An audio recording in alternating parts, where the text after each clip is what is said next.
Àwọn nǹkan tó wà ní ilé ẹ̀kọ́. Things found in the school. Yàrá ìkẹ́kọ̀ọ́. Classroom. Ibi ìṣeré. Playground. Ilé ìwé. Library. Olùkọ́. Teacher.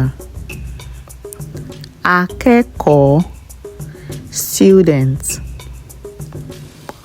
Ọkọ̀ ilé ẹ̀kọ́. School bus. Àpò ilé ẹ̀kọ́. School bag.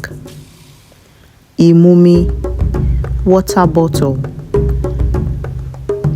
Ìwé. Book. Gègé. Pen.